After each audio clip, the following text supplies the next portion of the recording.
ora koutou, and welcome to the Dirt Church Radio AidStation, the subscriber-only bijou hot takes AidStation about running and ultramarathons. Kia ora koutou, I'm Matt Rayment. I'm Ali Pottinger. I'm Andrew McDowall. Do we get to have hot takes on this AidStation? I think we're nothing but. Can we turn it up a little? We're not. Okay. Cool. Hot takes within reason. Like a butter chicken hot take. which seems to be, here's a hot take. The butter chicken hot take seems to be the running world's hot take. I don't get that reference. It's not very spicy, even if you mean it to be. No, it's not very spicy. That level of heat, anyway. It's not very spicy. Gotcha. Anyway, team, what's on the docket this week to speak about? Andrew, you had some topics. You had a list, and you've been adding to them. I just wanted to add one very quickly because it happened about an hour ago, and I discovered another one of my favourite little trails has been closed. This time on One Tree Hill. It's quite a regular occurrence, almost weekly, that a trail gets closed somewhere in Auckland. They say it's because of erosion on the trail. And I guess I say, well, how about get rid of the cows, the sheep, plant some native trees, and then we can talk about erosion, guys. So, yeah, I'm a little grumpy about it. That's my hot take for Monday. Andrew from the future here. Shout out to Jonathan Drake, who has since informed me that, yes, there will be a new trail. It'll be in a slightly different place. And, of course, it'll all be timber and rocks and boardwalk and nothing natural about it. But at least it will still continue to exist. Yay. But in far more positive news, let's talk about the women's 100-mile world record. And this is all surfaces. This is not, this is the Tunnel Hill Ultra in, I think, Illinois, America. I think that's where they hold it. And it's hard-packed gravel, which I guess is close to road. It's not a lot of vert. It's basically designed pretty much to be a record-setting course, and they actually ended up getting 3 world records. Anne Flower from Colorado set the new women's 50-mile world record in 5 hours 18.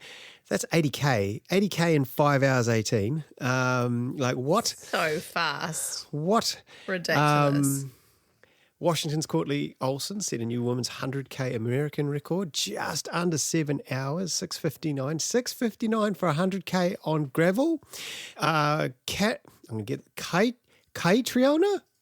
I say it with a slightly Irish accent. Triona Jennings set a new women's 100-mile world record, 12 hours, 37 minutes for 161 kilometres. She beat Camille's record, which was set at the same course about 6 years ago. So she beat it by 5 minutes. So that is ridiculous. That's crazy speed. It's so Most fast. people would be like, 12-hour 100K sounds great. But That's 100 great. miles. Yeah. A 12-hour 100K sounds amazeballs. And this is the thing, Esther Haranye, who of I Run Far, and she was a guest on DCR, so if you want to go back and listen to that episode, please do.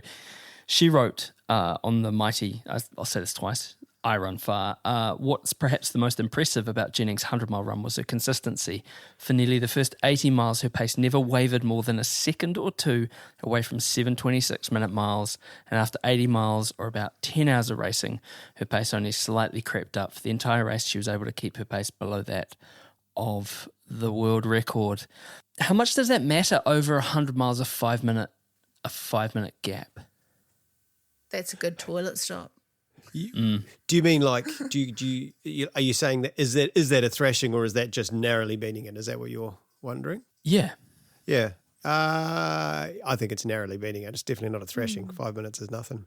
It's funny, because I think us Kiwis, we're pretty good at speaking in miles. Like we understand roughly the miles to kilometres thing, but mile pace, I have not mastered. I still don't really understand. I don't know what 7:26-minute miles That means. strikes me as about 5 something a K. I think that would be about 5:20 a K. Because I think 6-minute miles is like 350. So yeah, must be about 6 minute Ks is we could have so worked this 6 out. minute Ks is 100. 6 minute Ks is a 12-hour 100K. Is it? I just like Andrew's face here. If the podcast could see Andrew's face, you can see the cogs turning. Yeah, really slow. 6 minute pace is a 12-hour 100K. It's 10K an hour. So it's 10 hours. Ah, true. Yeah, you're right. We're doing so well. It's 10 hours. See, I proved myself wrong. Awesome. Anyway, whatever 7 hours 20 or 7:26-minute miles is, I'm sure it's impressive. Andrew from the future here. It's 4:37 pace, so it's actually really, really fast. Right. There was a story, there's a time Eugene and I were running the Whānau Ultra, and we were probably at about K62. And for some reason, we were trying to work out, we were doing exactly this. We were trying to work out Jared Hazen's second place finisher pace at Western States, but it was both him and Jim were under the course record. And it was like trying to watch, I don't know, a Labrador do the alphabet backwards. Like it was, we were like, carry the 1, 4, 2, and just gibberish was coming out of our mouth. And but it's damn fast. I don't know about you, but I often miscalculate horribly when you're thinking, oh, okay, so I should finish at about this time. And I'm sometimes like 40 minutes off. And I'm like, what happened? Did I get that slow? No, I just suck at maths 10 hours. Like you say, 10 hours into a race. It's funny how hard it gets. It's not easy. But it keeps you entertained, right? It keeps you occupied when you're trying to solve these problems. There's 10 minutes of podcast gone. Yeah, just then. That's not at the 6-minute pace. You're welcome. It's incredible, isn't it? That I love when records fall, and I love that it was her first stab at the distance. Was it? She's done stuff like she's podium comrades twice, I think. Okay. So she's got the wheels. Yeah, she's got wheels. Yeah. Yeah. I don't think you run a 12:37 without a little bit of pedigree behind. No. That's incredible, isn't it? But that's pretty ballsy to kind of go, to just not know that distance and to go that hard. Just like, oh, well, let's see what happens. Speaking of Western States fast runners, the Grapians happened over the weekend as well, eh? GPT. That race looks incredible. It really, really does. Like, it just... Have you been, Ellie? I haven't been, but from all accounts, it is very technical, very rocky, up and down. I had a couple of friends finish mine. Oh, Gavin Clifton, he finished. And they were like, David was 44 hours, and I can't remember what gap it was. He was just behind him. So it's a mammoth effort, eh? Like it's, gnarly. And last year they had to call the race because of the fire danger and people were dropping like flies from heat stroke and stuff like that. I think the hospitals were full, weren't they? Yeah, hospitals were full. Selling our sport. We can't take it. And I mean, they didn't have it easy this year either. They had hot days, but freezing nights. I read someone said -7 overnight. Yeah, that was the forecast. Yeah. Yikes. Yeah, pretty cold. But nonetheless, I guess if you're Caleb Olsen, you're going so fast, maybe you can keep a little bit warm. Although I did notice when he finished, he had all his gear on. That's a nice little lesson for take your mandatory gear. He clearly had it and was wearing it at the end. So, do you reckon he had his little salami skin Nike top on? I saw him with this funny little thing. Yeah, that funny little shirt that he wears. I'm sure it's amazing, but it looks funny. Didn't someone wear it at New York Marathon? Oh, Kipchoge. And then it was all Kipchoge like was in it. mainstream. Like, oh, look at what Kipchoge's wearing. And it's like, mate, that was Western States. Yeah, it was this so is old ahead news. of you, mate. Yeah, come on. A long sleeve top and not a singlet, unheard of. Actually, maybe that's Kipchoge announcing Western States next year. Oh, imagine it. I just want to see it, man. That'd be We're all juicy. wondering, right? We're all wondering. I just That want to see it. milkshake would bring me to the yard. Oh my God, so good. Well, but that's a trail top, right? Because it's the Nike, what is it? All-terrain, as AG, what do they call it though? There's a special, they've got their little slogan, all gear. Nike has a lab and they produce all this crazy stuff. They've got these shoes that are like little rollers or something. They're coming up with all this insane stuff, and I remember seeing that shirt was one of their prototype lab things that they really wanted to try out in the wild. So I don't think it's a trail top specifically. I think it's made for trying to keep you cool no matter what you're doing. I'm here for Kipchoge winning Western States next year Oh, me too. in 13 hours. The crossover. Can you imagine how hard it'll be get into Western States when people like him start showing up? Like everyone will want to be there, right? Damn. Well, kind of everyone wants to be there now. Yeah. Yeah, you're right. It's like it feels kind of like in terms of that race, it's like the difference between a billionaire and a trillionaire. You're like, hey, still never going to get there. Yes. Well, look, hey, I think Hard Rock odds are being announced. Probably will be by the time this comes out. What are your chances? How many tickets? And I'm expecting to be sitting around 24% with my 128 tickets. 128. Bugger all chance still after all these years. So I guess I just got to keep turning up to Northburn, eh? Anyway, what else happened over at Gramps? We had, so Man Yu Chung, 27.58, just under 28 hours. 11th overall was the first female. Caleb did it in 21.19. So you talk about people out there for 44 hours. I mean, he's had a whole day. Yeah. Since it's crazy. Yeah, it's crazy. And the first Kiwi home was Matt Tung, and he was in 50th. I may be wrong on that, so please let me know if I've not noticed your flag or if the flag was wrong on the results. And so that's clearly unacceptable. I mean, well done, Matt, of course, but we definitely need to get some more Kiwis over there to give it a nudge. We have a very good history of being better than the Australians at running up mountains, and we need to keep that. So we better get over there. Me too. Yeah, I'd like to go, at least to check it out. Dan Jones. Oh yeah, once again. Yeah. He raced the 50K too, didn't he? And then he did the 4-day stage race. Oh, did he? I didn't realise he did them all. Yeah. I think he was second Cheeky in the little... 50K. And then he was, so he got second at that race. one, eh? Right, that makes sense. I was a bit confused. Yes. Oh, no, Yeah, I'm shaking my head in wonder Yeah. because second at the 50K and then running it's the equivalent of 100 miles just over 4 days. Yeah. Is, It was really quick too. His cumulative it time was was 16 miles hours under something, Caleb's. I think. Yeah, it was so fast. It was hectic. But speaking of Kiwis, Kristen, now I'm going to Deirdre. Sorry. She got second. Cool. That's so we had first and second. So at least at the stage race, the Kiwis were representing. Congratulations. Backyard Ultramarathon. Ever heard of them? Yeah. There's 17 backyard ultramarathons. Is that what we're up to now? 17. Yeah, 17. Holy cow. But it does seem that Arrowtown is a bit of a favourite, selling out every time.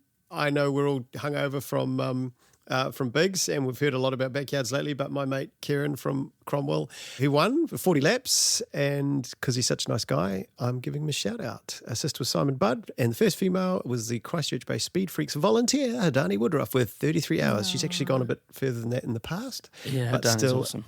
It's still further than I've gone. And Kieran's awesome as well. Are we in the space? And the lost episode that got that was so full of hot takes that Jeff Bezos actually engineered a global shutdown. I actually do think maybe God took that out of our hands. God went An act of God. Act of God. It was The an world's act of not ready God. for this. But I made the point, and I'll refine my speech and my tone from that somewhat passionate diatribe in the first one. I do wonder, we're starting to see some injuries creeping up into the top level of our backyard athletes. And I wonder if we're reaching that point where we're getting to the kind of, and I'll say the Anton Krupicka of it all. You know, amazing talent, wonderful, like, what a talent. And it's still, you know, I think last year had a stress fracture in his neck of femur. I think he's just 40, has had repeated injuries because gone so hard. Now, I'm a sucker as much as anyone for watching the end of these things, the start of them and the end, the 6 days in the middle. I tend to kind of, I've got other stuff to do. But, you know, we all love when it gets to the pointy end. But I wonder if we're getting to that space, we're thinking, at what cost? It's just a wondering.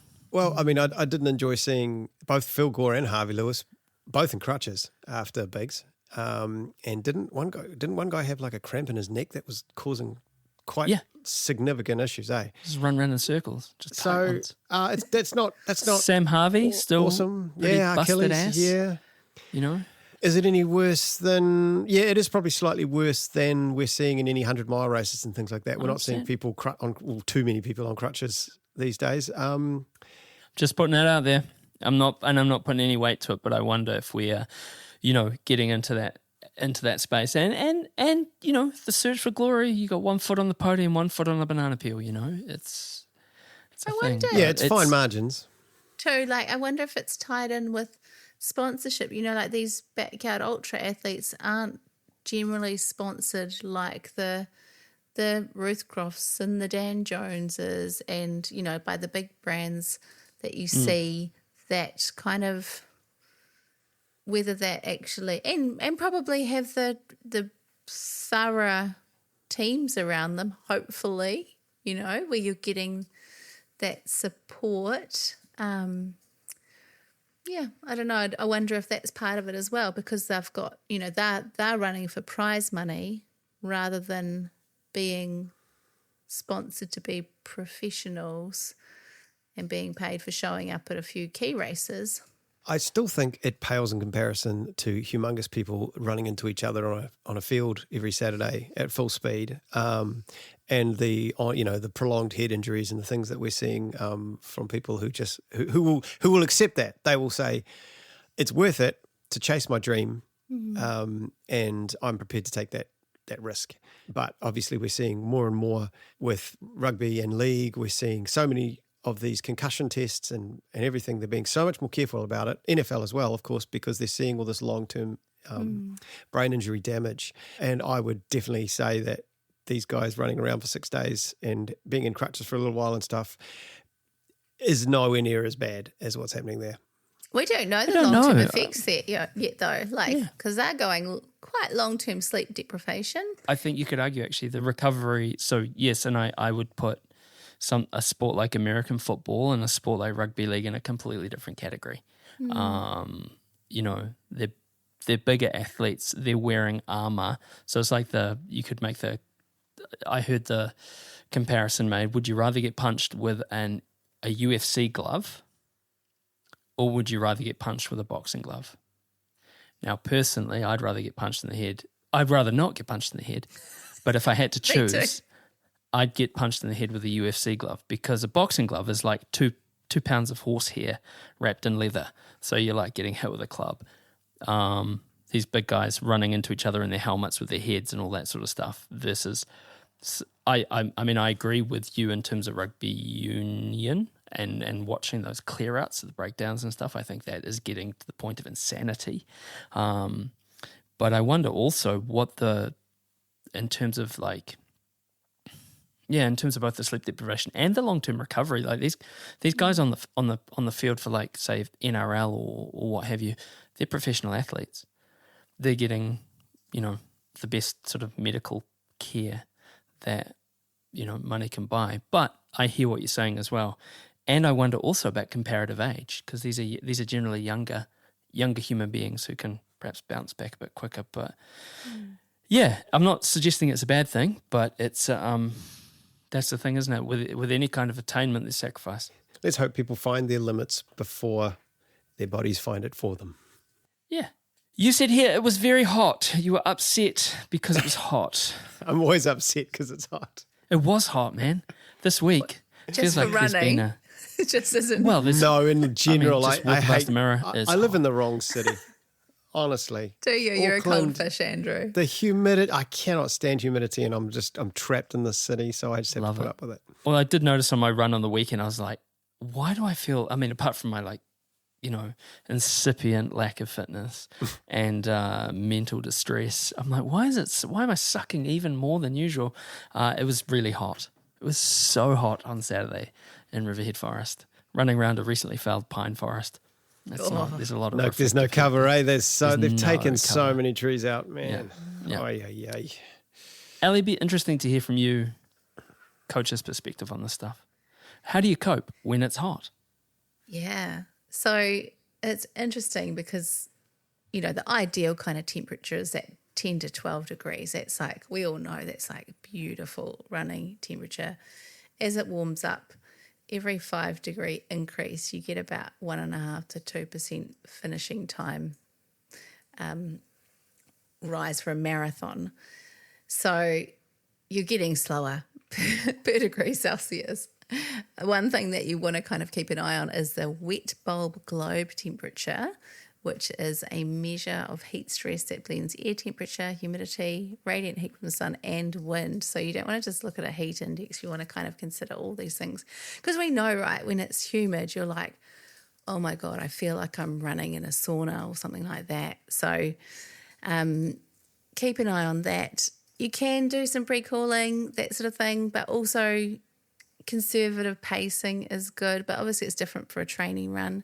If you've got a hot race, then you can work on heat acclimation, which is you generally kind of start about 6 weeks out and do a week of that and then kind of do top up weekly. So you do kind of like 60 to 90 minutes at a hot temperature, or you jump in a sauna or a hot spa or something like that, or a hot bath for after your run each time you do it. Which expands blood plasma volume by about 12% and lowers cardiovascular strain. So there's definite benefits to doing that. Mid-packers tend to suffer it more. So, yeah, try and do what you can and do. And you know, like I think too, sometimes we can be like, oh, you know, like those kind of cooling strategies are more for the hardcore elites, but actually we should be doing it as well. So enlist cooling strategies. If you can get the ice out, you can wet or cool down those areas, it'll help you get that kind of cool air over your skin or make it feel cooler, then that's a good thing to do as well. So Sean McWilliams, if you're listening, what Ali Potter is just saying is next time we're doing Northland 100, we're getting it on with the dick ice. Right? I can't believe you call it that. Well, but that's what it looks like. And I that get was Thingy, the wasn't pelvis. it? That was at UTMB, eh?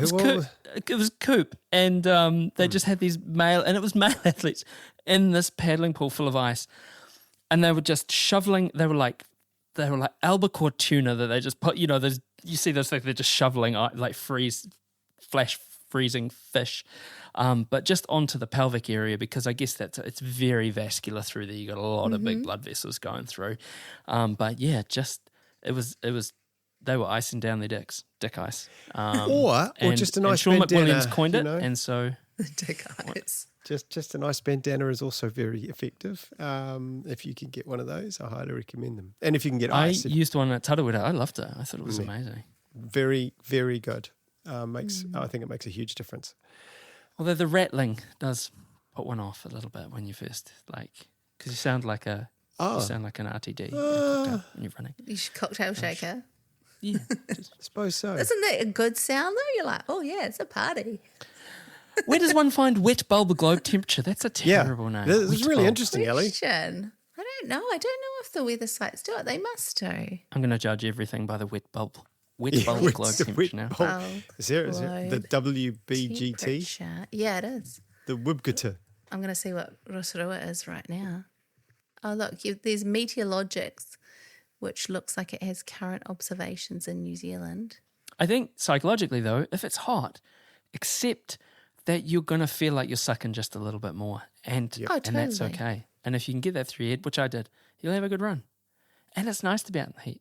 Well, if you're like me and you absolutely hate being out in the heat, but you know your race is going to be hot, you do just have to suck it up and get out there. Absolutely. Which is what I have been doing. But moaning. Moaning. Continuing the theme of moaning, Andrew, you are angry at UTMB because of the kilometre effort.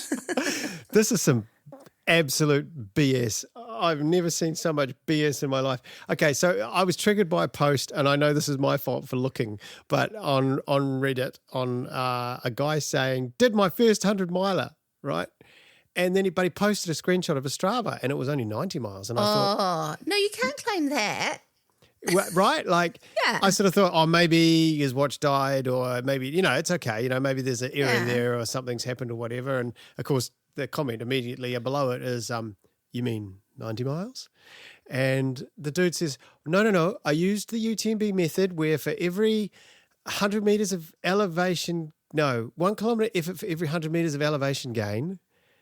So therefore it was 100 miles. No, it wasn't. I'm just like, I don't think that's how it works. So just in case anyone out there thinks that if they ran a 90-mile race or anything remotely close to 100 miles with 4,000 vert or 5,000 vert, I'm afraid to tell you that's all you did. You ran that 85, 90 miles with that vert, but I'm afraid you did not run 100 miles, no matter how much you tell yourself that some mathematician says that you did. You could say it's like an equivalent effort, but not no, actually you just didn't. Yeah. It's quite simple. No, you didn't run 100 miles, so please stop saying you did. Sorry, Matt, I interrupted you. Oh, no, I was prepared to go out full-throated I was prepared to get on my hot take horse and charge at Andrew with my lance. But I'm not going to because I'm bang alongside you, brother. That is, okay. I think it's sad. And I think, because we were talking about this before, right? So when I was doing like the West Coast and really falling in love with trail running, all the old salts, Keith Crook and Mel Law and all the bloody people who, Steve Neary, you're like, oh my God, you sort of get over the finish line, you're like, totally worked. They'll say like, that was really well done, mate. And remember, for every 100 meters of vert that you do, that's about the equivalent of 1 kilometre extra that you run. So you go, oh, choice, even though I did a 21K, or that nominal, it's or that distance or whatever, that was a tougher race than it was. I think it's really, really sad and an indictment. And, in my book, Perfect Life, Come Off Instagram, It's Better, chapter 3, you'll see that I think it's really sad that people are now feeling like the desire to get to 100 miles, and I'll put myself in this category, is so pervasive that they're kind of willing or feel that they have to shortcut at any means to get there. Do you know what I mean? Rather than not accept, like, yeah, okay, cool, you didn't run 100 miles. You ran 90 miles. That's a long way. Yeah, well done. And yes, you didn't get there, and next time you might. But this is the thing. So I'm bang alongside that, and also, it is kind of, that's 10. It's a poor reflection on the culture, isn't it?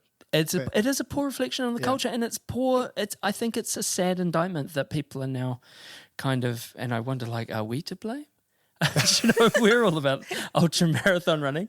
You're not a real man until you've run 100 miles. Do you know that's a hard? Like, honestly, dude, I've only just put that weight down this year. I've only just gone, hey, look, my foot's sore.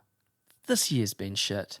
I haven't had the mental capacity to train, and I'm not going to do 100 miles in February, and that's okay. Question mark. For a long time it was like, I must go back, especially because I bloody have a hobby where I devote 7 years of my life yapping about this stuff. But it's a thing, and I think that's, I mean, you can't, I don't know, you can't really pin it on UTMB, but yeah, maybe making it like, hey, this is actually, I wish some things would just kind of stayed in the background as law rather than being like, we've made a graph. Because someone will go, oh, it says on the graph that I've actually done it. Yeah, they said it's for an international standard and all this sort of carry on, and ITRA started it all. But I mean, it's all one club making up these rules. I think too, like it favours mountainous terrain. So, you can take a race like Badwater or Western States, and because it doesn't have as much elevation, never mind that it's really freaking hot. Like they're kind of having perhaps a biased comparison. I've just never thought of them that way. Like, if it's a distance. Just keep it simple, guys. Did you run 100 miles? You did. That's great. You can call it 100 miles. Did you run 80? That's fine. Just call it 80. Like, we don't need to get any more complicated than that. Maybe some, obviously races are harder than others, but we all know that. We know that Hard Rock is harder than Western States, and UTMB somewhere in the middle of those two. Like, we know this, so we don't need all the rest of it. I don't think you put it out to like, that's a XY distance. Like, you could put, it's a hard technical 100 miler, or it's a, flat fast. Like, I'd prefer a grading like that, where it's just saying what it is, like, rather than be like, you've actually run 195 kilometres, arbitrary, worth. Yeah. Because using their maths, Hard Rock is the equivalent of 260 200 kilometers. miles, yeah. Like, it was stupid. So, listeners, if you are out there, if you're wondering, am I enough? You are enough. Yes. And your own effort and your effort is enough. And if you didn't run 100 miles, don't say you did. Yes. Yeah, it is what it is. And it is what it is. And don't set your marathon PB on internationally marked marathons from Strava. Thank you. You love that, don't you, Andrew? Oh, Maybe yep. we have more in common than we thought. And also, I will accept if you run a 100-mile race and your watch says 99.8, 100%. you can call that 100 miles. That is allowable. Oh, you'll allow that. I will allow that because that's not your fault. That's a rounding error. No, you also, round that you probably up. did. You round that up. But you probably did run 100 miles. And it Swedish just rounding. cut off corners or whatever if it's a trail race. Exactly. And yeah, you definitely did it. But my question, I'm sorry, this is a hot take for you. I still don't think Taupo is 100K. Can't comment. Modern watches are so much more accurate now, and they're still hitting like 93. That is so much short. Like, I know there's corners and all that, and they said they measured it with a wheel and stuff, but I have my doubts. Sorry. It's funny, it's a sweet spot. We learnt the hard way with Riverhead Rampage one year where we went long because of there'd been logging, and so it was nominally a 21K race, but it was more like 24.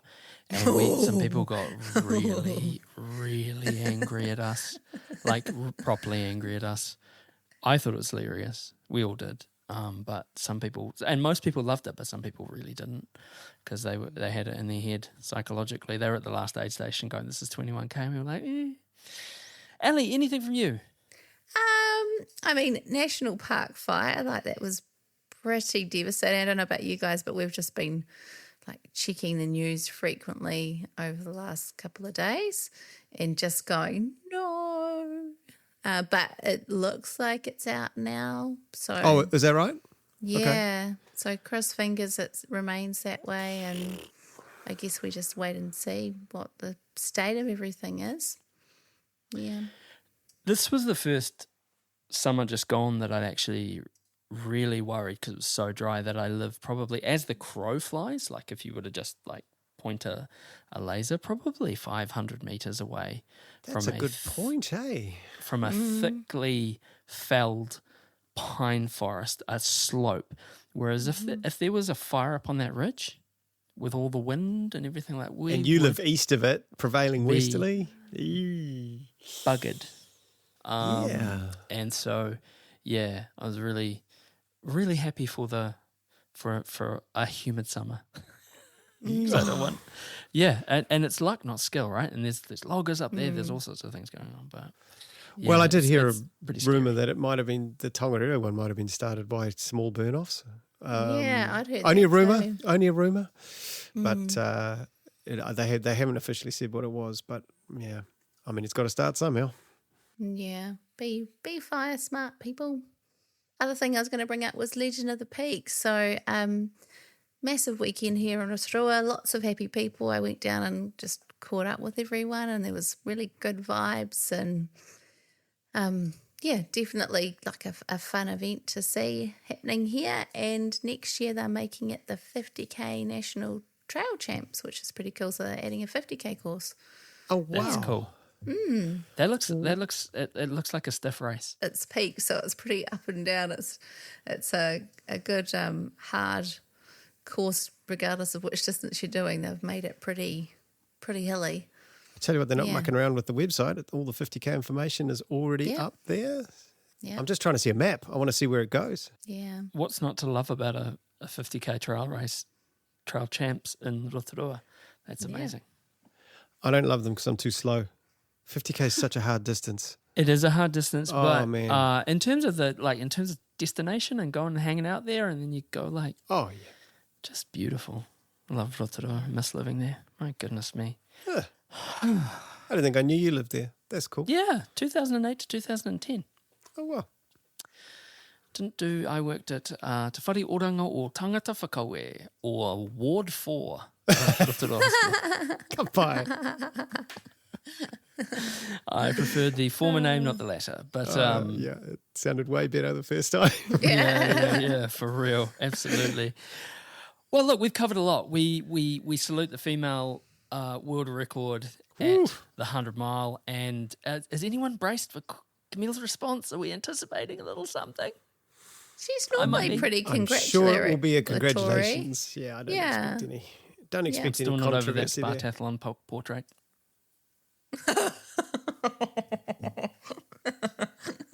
Google it, Andrew. Okay, I'll Google it. I don't know what you're talking about. Just Google I'm Camille sure Herron it was. Spartathlon portrait. Okay, great. We'll sign off and I'll go check it out. We talked about that. We talked about owning your achievements and not using some hokey math to justify longer distance than you actually run. You are enough, listener. You are enough. We talked about the word that I didn't know that I needed to know, but now I'll never forget, the wet bulb globe temperature. Yeah, that was great, Ali. I Metric. really enjoyed hearing all that. We love Kieran Phillips. We love Adani Woodruff. We love Arrowtown Backyard. We're all frightened of the Grampians because there's snakes there, and it's incredibly hot and incredibly cold. Are they though? Are they cool? Yeah. I remember when I bought that snake bandage at Cozzy last year and I was freaking out about it. And the woman said, "Oh, yeah, they're really useful for lots of other things." And I was like what? All the other It is things that'll kill you. specifically, it's not marketed as a bandage. It's marketed as a snake bandage. It's got one job. Beautiful, mate. Anyway, look, we are back next week with an excellent guest. Somewhat of a cursed history with this guest. There's been many podcasts that have been started. There's been some podcasts that haven't been released. And but this one we got across the line, a returning champion, which we will announce next week. Ali grabbed them on Friday. So stay tuned for that. But Dirt Church Radio is me, Matt Rayment. Me, Ali Pottinger. And me, Andrew McDowall. And that is it for the Dirt Church Radio AidStation. Stay tuned for the regular DCR podcast over the upcoming weeks. And like we said, we've got a real killer one, a killer queen for you next week.